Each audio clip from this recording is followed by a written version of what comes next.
And now we're on to the prelims. So the prelims, we got from the early prelims where our heads are spinning, ping pong ball, we're going nuts, we need a nap. Everything was crazy. Then we get into the prelims, now we're settling in. Everything starts to slow down a little bit more after the first fight, of course, on the prelims, which we'll get to right about now with KaraFrance. KaraFrance was getting grapple fucked by his opponent for about 4.5 minutes. I mean, he was in worlds of trouble. Oh, yeah. Dude took him down, took his back, was sinking in endless RNC attempts, and... One looked pretty tight, like neck crank style, like on the jaw, twisted a little bit. I was a little worried that he was going to pop or break something. One of them looked like kind of similar to the Davison Figueiredo Joey Benavidez choke, where Benavidez was just contorted and he went out. I thought KaraFrance was going to go out. He held on.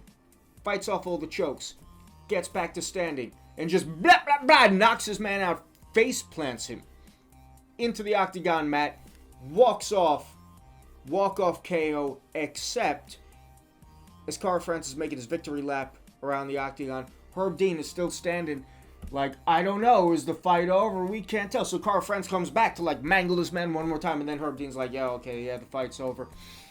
Another in these weird strings of Herb Dean making weird stoppages and standing too close to fighters without actually stopping the fight. But really great fight. Yeah, nice victory for KaraFrance. Definitely showed how he can hold on. He may not have the best answers to the grappling that exchanges, but he got out and he was able to get the knockout. So, hey, that's the name of the game, right? Mm-hmm. On to more, how do we say, calm fights. Calmer fights unless you're a Joseph Benavidez fan. Joey B went in and he got handled by Askarov. Over the course of 3 rounds, Joey B just didn't have any answers to the grappling or really the striking of Askarov. That's sad because I like Joseph Benavidez. Yeah, knowing how badly he wanted to win a championship and then seeing him on a losing streak is not what we want to see. Yeah, but it did calm us down a little. Heart rates went down, so that was good. Yeah. And then that brought us into the next fight of the prelims. Song Yadong versus Kyler Phillips. Yeah. Kyler Phillips gets the victory. Song Yadong has a chin of iron. Wow. Because Phillips hit him with like 2 head kicks, like spinning head kicks or something. Yeah, he just kept moving forward. Yadong's just like, yo, what's up? Let's go. Yeah, that was pretty cool to see, I guess. I mean, it was a good fight. Yeah. It wasn't as great as some of the early prelim fights, but I think we got spoiled by the early prelims. Oh, we certainly did. So, good fight. Good job, Kyler Phillips. Yeah, he looked good. Last fight on the prelims. Oh, the headliner of the prelims, which I was very surprised to see Dominick Cruz in this position. Dominick Cruz, who is, I mean, basically a legend at this point at 135. He was such a dominant champion. He was the last champion of WEC. He was the first champion of UFC.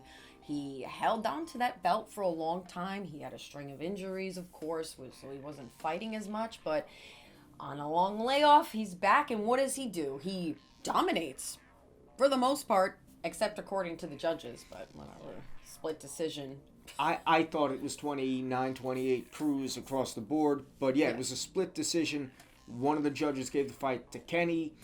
Weird, but whatever. What are you going to do? Cruz didn't seem bothered by the weird officiating. He was like, yeah, it is what it is. Just the same way he didn't seem bothered by being matched up against an unranked opponent. He was very matter of fact. He's like, hey, I get paid the same no matter who I fight. Yeah, he had bigger fish to fry. Yeah, apparently... In his post-fight apparently, speech. he wants to fight Hans Molenkamp. Yeah, Hans who? I'm like, Hans Zimmer? Hans and Franz? I'm like, Hans who? So, Hans Molenkamp is like the Monster Energy guy. You see him in the MMA videos with DC, with Masvidal. He's kicking the monster can out of their hands. Never knew his name. It's that guy.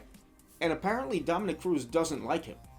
No, at and all. Apparently, as we pull back the curtain on what the fighters really think of him, we're starting to hear some reports that he's not the only one. Yeah, Joy was saying she saw Derek Lewis, didn't think twice about it, but he covered up the monster can at a press conference. Possible shade. possible shade. Dana White apparently has said some shit about Hans Molenkamp. Dana White says a lot of shit, though. About a lot of people. Yeah, but Dominick Cruz wants to fight Hans Molenkamp for a charity match.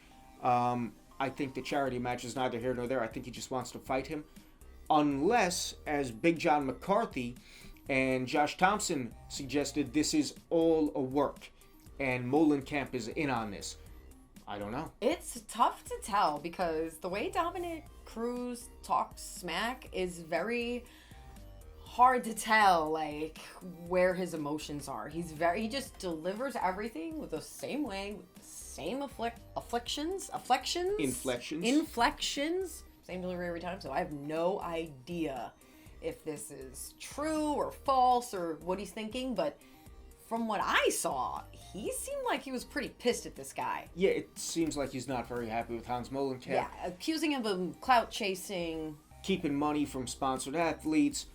Who knows what it is. But that was weird, so we figured we'd talk about it. And that takes us to the end of the prelims.